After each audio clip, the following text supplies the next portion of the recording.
Well, Simon McGregor-Wood is in Munich with more for us. Hello there, Simon. Now, Brexit, fake news, Trump, the relationship between the EU and the US. I mean, the world has changed dramatically since the last Munich security meeting.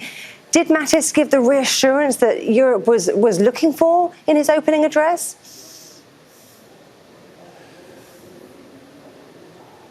Yes, I think he did his best to. I think most people were commenting that it was a short and to-the-point address, only 5 minutes long, and a little bit short on detail. But he more or less carried on the carrot and stick approach that we saw him unveil the day before and on Wednesday in Brussels at the NATO defence minister. Yes, America stands firm behind the transatlantic alliance. He said that President Trump fully supports NATO but understands NATO must adapt.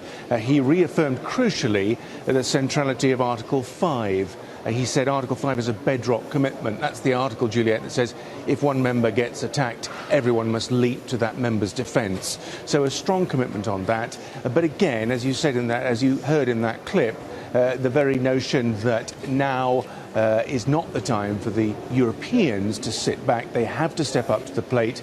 They have to do more, and that means spending the 2% of gross domestic product of each country that the NATO agreement basically asks for. And that is the message. Yes, we're behind you, but you Europeans have to do more for your own defence. And I think he got that message across. The big problem, though, is he speaks very reasonably. People are reassured by him. But does he speak on behalf of his boss? And that's what we don't know yet.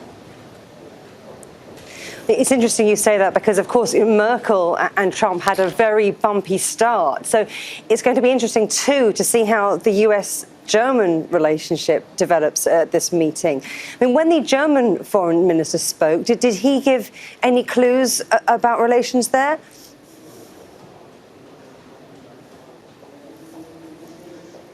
Yes, James Mattis' speech was preceded by a rather more detailed, certainly longer speech by the German Defence Minister Ursula von der Leyen, and she undermined, I think, this notion that the Europeans get the message from the Americans. They do understand that they do need to spend more. She said it's not only about dollars, it's about the nature of the upgrading and investment in certain key areas of the European defence sector.